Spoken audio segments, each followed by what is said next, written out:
Yeah, so I was there at Eastleigh building last week, and I have to say, I did feel a sense of excitement. You know, things are happening. Um, Great to meet some of the Russian people, and yeah, so there is quite a sense of things are happening. We've prayed for growth, and yeah, it's happening. And my dog has just come here. Hopefully she'll be very quiet. So we're going to hear from Jonathon later, and we're going to have communion later with Harry. So just a few announcements. A Wednesday night prayer at Eastleigh, or you can still Zoom in, I believe, at 8 o'clock. Also, Tuesday morning, very early. If you're interested, speak to Russell. And Breno has something to share with us. So, Breno, if you could step up. So, very exciting. So we had Fueled on Friday night, but we didn't have 6 people. We had 18 people. So really exciting. So I guess the way I see it, back like 10 years ago, some of you may remember we prayed for a term because we're trying to work out God's will. The youth group was very low and we didn't know what we were doing. And we prayed here for a month, and we had the op shop at the time and the bottom up shop. And we really felt Ecclesiastes 3, it was time for a new season. And we didn't really want to go ahead. And I remember we were in this side room, we were discussing, and Nathan Person said, let's just do it. Let's just go, let's try it. And that's when Ignite started. I was going to bring my Ignite t-shirt, but anyway, we started Ignite in the bottom up shop, and we started running that for a couple of years. And then I believe, the Glory Church moved into the bottom up shop, and they've been using that space. And now we've been praying for years for our youth group to grow and God to work through that. And how fitting is now that same space that Glory Church have been using. Now we've been able to work together and combine our youth together. And yeah, it was just a really great time together. And I really feel God moving through that. And, amongst all the things that have been happening this year, God's been blessing us and really responding to our prayers. Initially, I thought when we're praying for extra youth, we're praying for years, I was getting a red light, but I think it was just a yellow light. It was just a wait for God's timing and for him to do it in his timing. So really excited by that. Please pray for us. We feel, it's quite overwhelming. We're preparing dinner now for 18 people. Thanks for Joanna. Can we give Joanna a round of applause for helping us on Friday night? Stephen was here as well, and I think he was learning some cooking skills as well. But yeah, it was just really great. So please continue to pray for us on Friday nights. We're meeting together with both groups, and we're just really excited. Yeah, I'll hand back over to Mark. Over to you. Amen. Thank you, Mark. Great job, as always. It always amazes me how our testimonials, by the time the testimonials are finished, I'm like, probably don't really need to preach now. Because you guys have already said kind of everything I was going to say anyhow. But as long as we're here, I might as well. Hopefully I can entertain you. Maybe there'll be something there. So with social distancing restrictions easing finally in Australia, good news is that we can start to get back to the things that we love, the things that are really important to us, which of course here in Melbourne means football, right? One disgusted look, everyone else is like, yeah. So certainly it is for my son, that's his passion. Probably mentioned that before. So this week I got to register him with his new club, which is with the under 17 and a halves at St Kilda City club. He was at the Port Melbourne club, but they didn't have enough kids this year to be able to put together a team. So I've had to transfer him over to a new club. And he's super happy. He gets to hang out with his mates, gets to kick the ball, and he gets to go up to strange kids that he doesn't know that are around his age and try to grab them and throw them on the ground. Like, what else could you want, right, when you're 17? So good for him. And you see, joining clubs has kind of always been a really important part of human nature. We love our clubs, whether it's a sporting club or hobby clubs. We like play groups, we join the clubs, or the bridge club, or the bowls club, or a book club, or a study club, even some of us Bible study clubs, which is available, by the way. But we love our clubs. And even if we're not in an official club, we like to make our own clubs. We have our friends. In our way, our friends are a club, and maybe our family, and even at work, you know, there's kind of the bigger club of all the people that go to that work, but then there's your people that you hang with at work too. That's another little club. It's just part of human nature to be making clubs. Now, some people here or listening, you might be thinking, yeah, kind of, that's not me. I'm not into clubs. I'm not in any clubs. I prefer to be on my own. I like to do my own thing. And I'd say, look, yeah, I reckon that's probably maybe some childhood trauma there, that you might have been hurt in the past, and so this is a defense mechanism. Well, I'm not going to go into the psychology of it, but I guarantee that even those people, if I was to say, look, here's this club, and I guarantee that you will never get hurt. Your feelings will never get hurt. Nothing bad will happen if you join this club. As long as you're vaguely interested in it, then you join it. It's just who we are. And so I'm going to assume we're all into clubs. And it makes sense. You know, there's lots of really cool things about clubs. They give you a sense of belonging, a sense of connectedness to the group and to each other, to other people. And they often provide a space for us to discuss or indulge our passions or our hobbies or our beliefs in a safe place where if we tried to do it in the outside world, that might be thought of as kind of weird or risky or boring. But inside that club, we're given permission. And that's really awesome. That's amazing for us. That's great. And these clubs tend to come with extras, such as there's a special language in the club, and there's idioms, and there's customs in the club, and we get to know them. So when I was a boy, I grew up in the Jewish community in Perth, and that's a group of about 4,000 amongst a million. And honestly, it was a big club. You know, we had our kind of weird stuff that we did that everyone else looking in would go, they're just doing weird things. But for us, it was normal. It was just the way we were. And in fact, doing these weird things made us feel somehow special, and certainly made us feel connected to each other.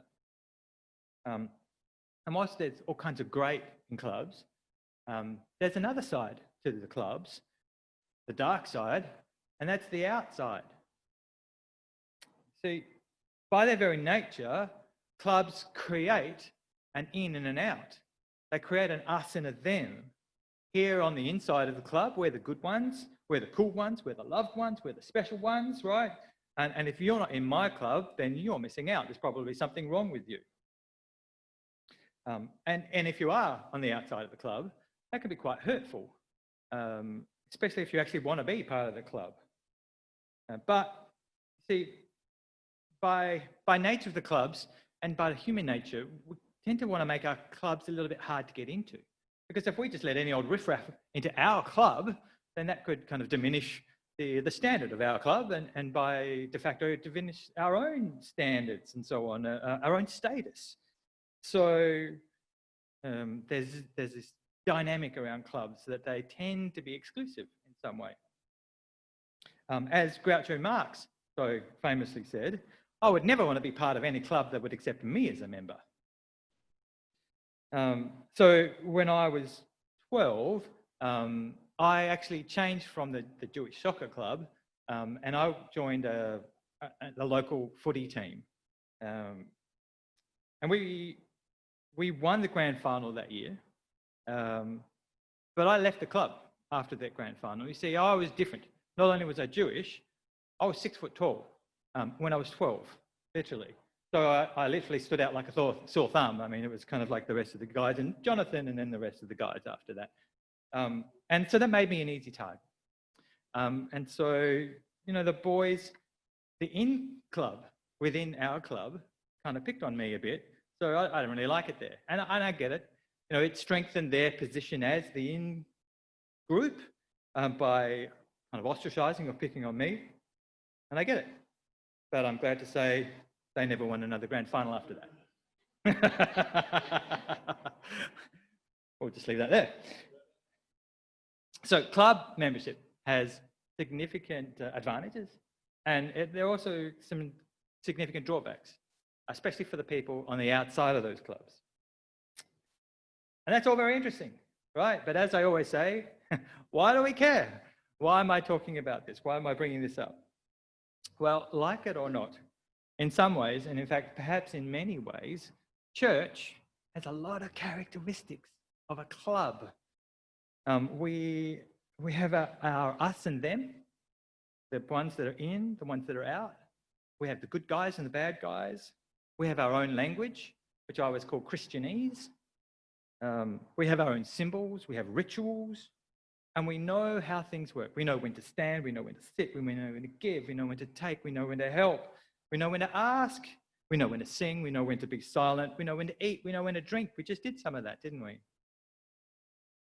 And it's good because this helps us strengthen our bonds and our ties to the institution and our ties with each other. And that's great for us on the inside.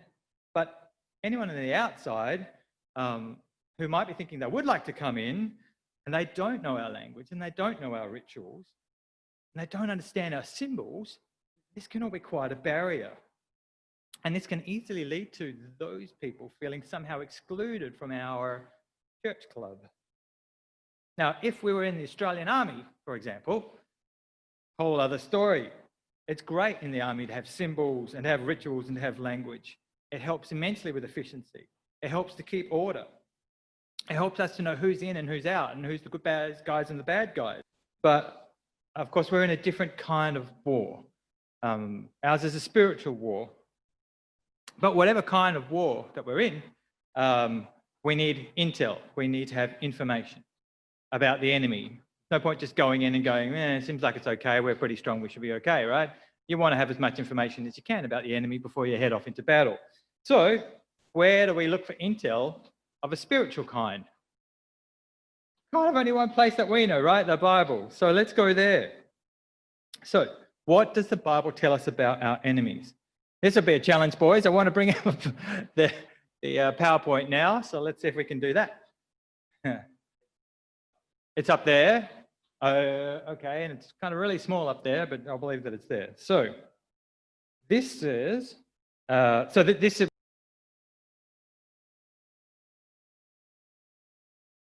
struggle is not against flesh and blood, but against rulers, against the authorities, against the powers of this dark world, and against the spiritual forces of evil in the heavenly realms. So the first one we get clarity about from this verse is who our enemy isn't, who we're not fighting against. We're not fighting against flesh and blood. Now, flesh and blood is code, Bible code, for human beings. So human beings are never our enemy, which seems kind of strange because human beings sometimes do awful things. In fact, human beings sometimes do really evil things. And if they're doing evil things, wouldn't that make them evil and therefore aren't they our enemy? It gets a bit confusing. I mean, we certainly know people throughout history that we would label an evil person. So the question is, are they, well, and we know that we are all born sinful. It wouldn't be too much of a stretch to say maybe some are born actually evil. Maybe. Let's go back to the Bible and have a look at a few more quick verses. And we're going to run through these quick. So 1 John 5:19, we know that the whole world is under the control of the evil one. And I'm just going to run through these one at a time. And then 1 Peter 3:12. The face of the Lord is against those who do evil. 2 Chronicles 29:6. our parents were unfaithful. They did evil in the eyes of the Lord and our God and forsook him. John 3:20, everyone who does evil hates the light and will not come into the light for fear that their deeds will be exposed. And last one, Romans 7:19, for I do not do the good I want to do, but the evil I do not want to do, this I keep doing. So what do we get from all of this? Are you catching the theme here? I did put it in bold, so I reckon you probably got it. Evil is not what people are. Evil is what people do. Even the great Apostle Paul says that he was doing evil things. He called himself an evildoer. And if even this super apostle, super close to God with a special relationship with God, was still doing evil in his own eyes, how can we possibly condemn other people for being evil? Especially people that don't even know God so much, people that are far from God. So what should our attitude be towards people that are doing evil things? Well, normally in the natural, when people do evil or nasty things, especially if we're the one that suffers the consequences, our natural reaction is we want revenge. And at the very least, we want natural justice. We want bad things to happen to them, and that will make everything okay again, wouldn't it? That'll kind of balance the scales, we'll feel okay. And we know that King David, the great King David, that was the way he felt. Let's have a look at this little snippet from this beautiful psalm that he wrote. This is Psalm 109, and I'm just bringing out 6 to 10. And he says, appoint someone evil to oppose my enemy. Let an accuser stand on his right. When he is tried, let him be found guilty, and may his prayers condemn him. May his days be few. May another take his place of leadership. May his children be fatherless and his wife a widow. May his children be wandering beggars. May they be driven from their ruined homes. And it keeps going like that. That's just the start of it. It's pretty intense, isn't it? Now, how do we understand this? This is the great King David giving us a psalm. Well, we need to keep in mind when we're studying the Old Testament especially, most of the Old Testament is actually about how not to do life. There are some good people, there are some good things happen, but a lot of the family relationships and a lot of the examples in the Old Testament are not actually examples of how we should do things. A lot of the Old Testament heroes are actually anti-heroes. There's good and bad in them. We get the whole story, but we certainly get the places that they messed up. These anti-heroes are there to show us how God is able to do so much and bring so much amazing victory in spite of, not because of, the people that he's using. In this psalm, King David, he's just got a bad attitude, doesn't he? And David messed up regularly. We know this. This psalm is not telling us the attitude we should have. This psalm is telling us that King David is really just a lot like us. He had days where he had a bad attitude. And so when you have days when you've got a bad attitude, you don't have to beat yourself up so much, because you know what? You're not alone. Even King David. But that doesn't mean we can be content and go, well, I've got a bad attitude, that's okay, because he did too. Because you see, we've got a big advantage over King David. King David had 5 books to go, 5 books of wisdom. That's all he had. He had the books of Moses, the Torah. We've got 66 books of wisdom. And more importantly, we've got 27 books that were written in the light of and in the wisdom of the death and resurrection of Jesus. So let's look to a couple of these New Testament texts to work out how we actually should be treating our enemies. So let's start back with 1 Peter 3, which we looked at before, and this time we're going to have a look at verse 9. Do not repay evil with evil or insult with insult. On the contrary, repay evil with blessing, because to this you were called. Sounds great. Not so easy to do. But that's what we're called to. It's good to know at least. So what did Jesus say about this? How did Jesus say we should treat the bad guys? So he actually spoke about this topic on a little sermon that he delivered standing on a hill, which has become known as the Sermon on the Mount. And this is recorded in Matthew 5, and I've pulled out verses 43 to 48. You have heard it was said, love your enemy, love your neighbor and hate your enemy. But I tell you, love your enemies and pray for those who persecute you, that you may be children of your Father in heaven. He causes his sun to rise on the evil and the good. He sends rain on the righteous and unrighteous. If you love those who love you, what reward will you get? And not even the tax collectors doing that. And if you greet your own people, what are you doing more than others? Do not even the pagans do that? Be perfect, therefore, as your heavenly Father is perfect. Now, this is a very different picture to the one King David gave us, isn't it? King David said, give me revenge, Lord. Take them out. Cause pain to my enemies. Can't speak today. Jesus has a very different attitude. Jesus always has the attitude that we should take. And Jesus knew something that David didn't. And what was that? Well, as I said before, the world is ruled by the evil one. And sinful people, in fact, even righteous, saved people, sometimes are influenced by demonic or evil forces to do evil things. And that's why we need to pray for them. And I think if we keep this in mind when we're thinking about our enemies, or at least people that have mistreated us, it makes it much easier for us to actually pray for them. And I think in some ways, it changes the paradigm completely.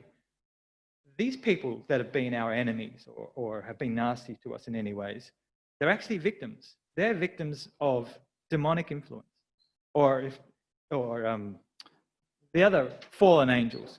But some bad influence has been pushed on them to cause them to do these things, to do these nasty things. To the point where I think we can actually feel sorry for these people that are doing the nasty things. And when we have that attitude, it's only natural that we want to pray for them, isn't it? I mean, as Christians, we are, as it said earlier, we are called to this. This is what we're called to understand that when people are doing bad and evil, it's because of the influences that are placed on them that they've fallen victim to, and that we are called to pray for them. We've travelled a long way today, really, haven't we, from the starting point? So let's try to head back to that starting point. How do we treat people that aren't part of our club? People are never the enemy. Remember that. The devil is the enemy, and his band of fallen angels.